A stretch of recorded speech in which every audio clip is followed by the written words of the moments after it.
Why did Donald Trump take NATALIE HARP with him during his secret escape from Air Force One? New York Times reporter Maggie Haberman has now offered a striking explanation, calling the 35-year-old aide his human binkie, or as she put it, his comfort blanket. Haberman made the comment while appearing on Connect with Jacob Soboroff, as she discussed the extraordinary operation that saw Trump quietly leave his presidential aircraft during his departure from Turkey. The U.S. president reportedly slipped away from Air Force One inside a catering truck before secretly boarding a military C-32A aircraft. Meanwhile, other aides and members of the press were left aboard the plane that continued without Trump. Haberman said she could guess why NATALIE HARP, Walt Nauta, and Dan Scavino were among the small group chosen to accompany Trump during the covert switch. And when it came to HARP, Haberman's explanation was unusually personal. She described the aide as Trump's binkie, adding that she was, for lack of a better way of putting it, his comfort blanket.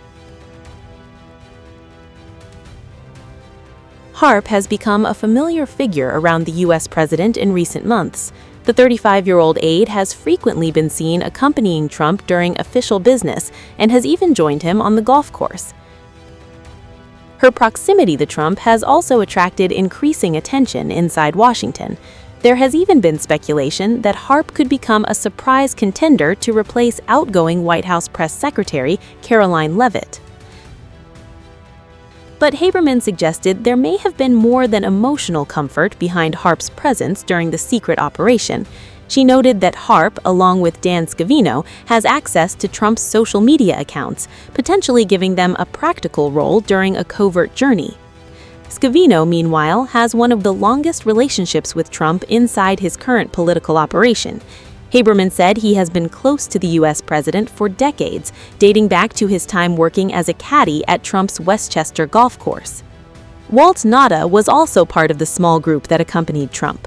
Nauta has served as one of Trump's closest personal aides and previously worked for him at Mar-a-Lago. The unusual group stands in sharp contrast to the officials who remained aboard the original aircraft. Secretary of State Marco Rubio, Treasury Secretary Scott Bessent, and senior aide Stephen Miller were among those who did not make the secret switch. The operation reportedly came amid intelligence suggesting a potential threat to Trump, prompting the Secret Service and military to move the U.S. president onto a different aircraft while maintaining the appearance that he was still traveling aboard Air Force One. The U.S. president has not immediately responded to a request for comment on Haberman's characterization of HARP or the reasons she was selected to accompany Trump. Haberman's comments also come as scrutiny around HARP's unusually close relationship with Trump continues to grow. Her constant presence around the president has made her one of the more recognizable figures in his inner circle, despite holding a relatively low-profile official role. So while the secret aircraft switch was reportedly about security, Maggie Haberman's human binkie description has put the spotlight on a different question. Just how much has NATALIE HARP become a part of Trump's closest inner circle? And the spotlight on NATALIE HARP doesn't end with that secret flight. Her unusually close relationship with Trump has been under scrutiny before, including explosive claims about personal notes she allegedly wrote to the U.S. president.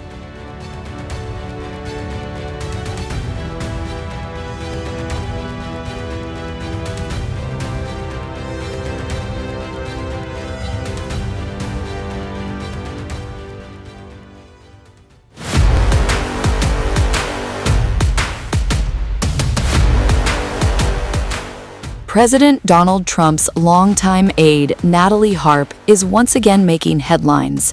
And this time, it's because of explosive new claims about the personal notes she allegedly left for the president. HARP, who serves as Trump's executive assistant, has become one of the most recognizable faces inside his inner circle.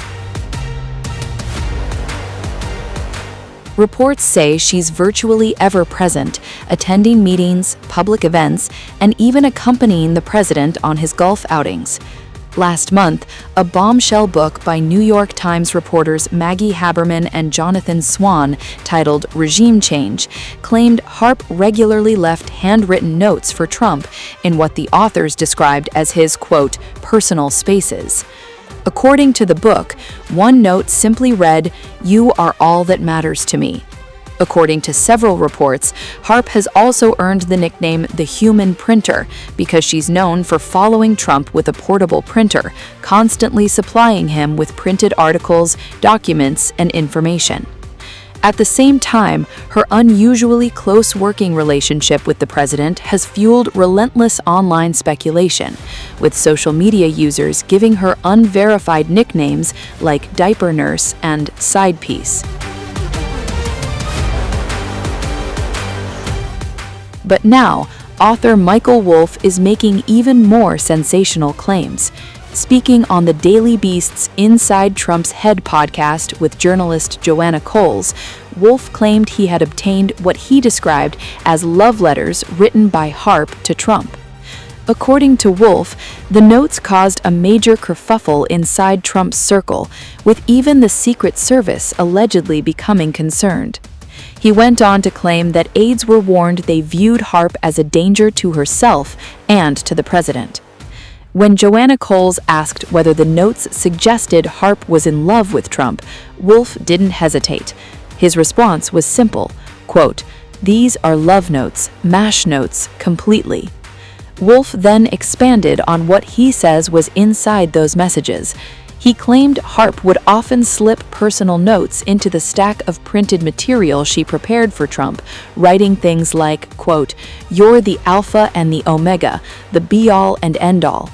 He also alleged the notes included lines along the effect of, quote, "What would I be without you?"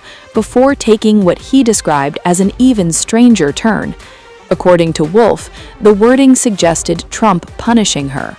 He admitted he wasn't even willing to speculate further, saying, "I'm not even going to go there." Joanna Coles suggested the messages sounded more like motivational love notes written to encourage the president, but Wolff strongly disagreed. Instead, he claimed the overall tone suggested Harp wanted to, quote, "climb into bed with Trump."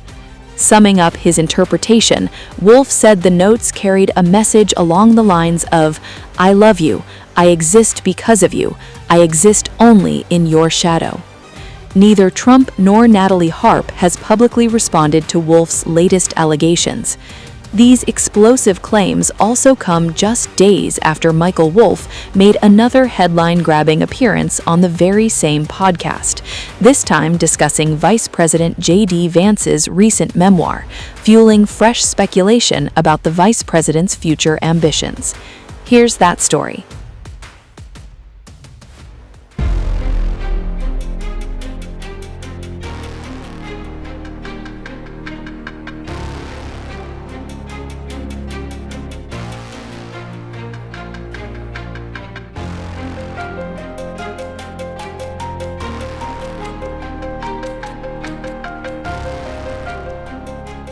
Vice President J.D. Vance is facing fresh scrutiny after commentators claimed his new memoir contains one remarkable omission: President Donald Trump.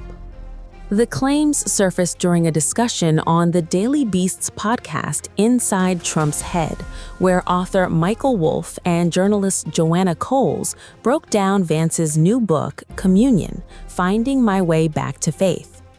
As the title suggests, the memoir focuses on Vance's Christian faith, documenting his journey from what he describes as a secular wilderness to his conversion to Catholicism in 2019. But according to Joanna Coles, the biggest talking point isn't what's inside the book, it's what's missing. She remarked, quote, "You know who I think is thinking very hard about Donald Trump's death? J.D. Vance." Michael Wolff then offered his own take, saying vice presidents live with a strange political reality. According to Wolff, quote, "An interesting thing about vice presidents is they live for the death of the president, but they can't think about that." He continued, quote, "They certainly can't give any intimation that they are thinking about it, but in their own minds, it must be a weird thing to be wishing for the death of someone." Joanna Coles then doubled down on her theory. She said, quote, "I think J.D. Vance is thinking a lot about Donald Trump's death, and according to her, that's exactly why Trump's absence from the memoir stood out." Coles added, quote, "What I found most extraordinary about his book, Communion, is how little there is about Donald Trump in this book. It's the most remarkable absence, as is his political life." Wolf also claimed the omissions didn't stop there. He argued Vance largely skirts over his marriage and claimed the book avoids addressing the fact that his wife, Usha Vance, comes from an immigrant family, despite what Wolf described as Vance's increasingly tough rhetoric on immigration. Those comments, however, reflect Wolf's personal analysis of the memoir rather than verified facts. The speculation comes as another moment involving Donald Trump and J.D. Vance has also gone viral. During Lindsey Graham's funeral on Tuesday, cameras captured the two leaders sharing what appeared to be a private, whispered conversation. A professional lip reader later claimed to have decoded the exchange, sparking widespread online speculation.